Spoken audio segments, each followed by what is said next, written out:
તમે બોલવા મણો અને જવા બકુલભાઈ એક ફુગાના 50 રૂપિયા રાખ્યા હતા ને આપણે 100 રૂપિયા રાખશું. ફુગો ક્યાંથી ફૂટવાનો? હા ઈ વાત સાચી. જા તું ગામમાંથી ફુગા લઈ આય જા.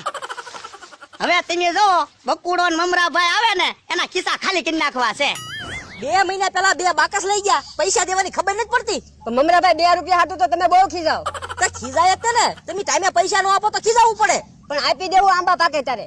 હવે આંબા તમારા કારા પાકે ત્યાં સુધી હું મારે 2 રૂપિયા હાટું વાટે રહેવું? કેમ બકુલભાઈ આજ આમથી આવ્યા? એ ધરમસિંહ કાકા દાદા ટિફિન દેવા ગયો તો. તો તમે ટિફિન નું ચાલુ કરી દીધું? અરે ના ના, એવડે એને ઘરે લગન છે ને તો મને કે બકોલ વાડીએ ટિફિન દઈ આવ્યું ને તે ગયો તો મારે મેળ આવી ગયો. કેમ?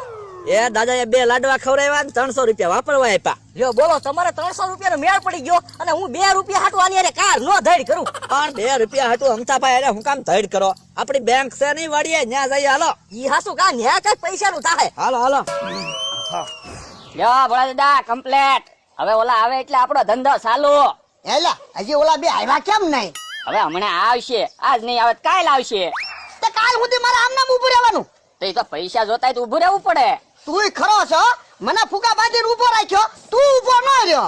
પણ ભોળા દાદા તમે નાના એવા છો ને તો તમે આમ ખાઈ જાવ તો ખબર ન પડે. હું મોટો કહેવાય ખબર પડી જાય. ઈ વાત સાચી. હું તારી ઓલા બે આમથી આવ્યા છો. કેમ ને પેલી આવ્યા તમે ગોઠવાઈ જાવ. એટલે કેમ એન પછી આવ્યા? બોલો લ્યો, આ બધું તો જવા મમરાભાઈ. એ હું ગયો તો ધરમસિંહ કાકા ઘરે લગન છે ને તો એને દાદાને ટિફિન દેવા. છે એટલે એન પછી આવ્યા એમ ને? અને હું ગયો તો અમથા પણ પૈસાની ઉઘરાણી કરવા. સારું કર્યું તમે ઉઘરાણી કરીને આવ્યા. એમ જોવો નવો ધંધો ચાલુ કર્યો. હું વિચાર કરું છું, મેં કીધું ભોળા દાદાએ કેમ એટલા બધા ફુગા બાંધ્યા? મને તો એમ લાગ્યું, મેં કીધું ભોળા દાદાનો બર્થડે હશે. આવો થોડો બર્થડે હોય.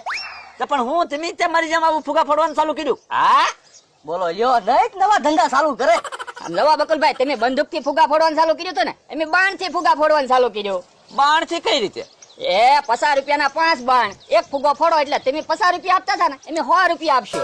ઓહો, એક તો બકુલભાઈ મારે પૈસાની જરૂર જ છે. હો મારે આવેલા જ છે ને, હું પસાનો અખાતરો કરું. હા તે કરો ખાતરો. લાવેલા પસાના 5 બાણ આપ.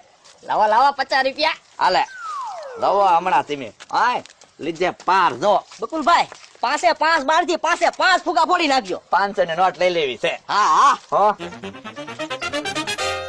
એ જોયો મમરાભાઈ, ઓલો વાદળી ફુગો દેખાય ને? હા ઈ ગયો જોયો. એ હલ્લી ગયા, આમ ખાઈ ગયા. ના રે ના, હું ખવો જ નહીં. એ તો ફુગા પવન ના આલ્યા. હવે કાઈ નહીં, આમ આખા હલ્લી ગયા. હું ના રે ના, ખોટું હું બોલે. આ કોઈ વાંધો નહીં. મમરાભાઈ ધ્યાન રાખજો હો, બરાબર નહીં. બકુલભાઈ આમ ફુગા પવન ના વહી ગયા હતા ને, આ વખતે ઈ બાજુ બાણ મારો. હા તમે ભોળા દાદા હલ્લા નહીં, એનું ધ્યાન રાખજો.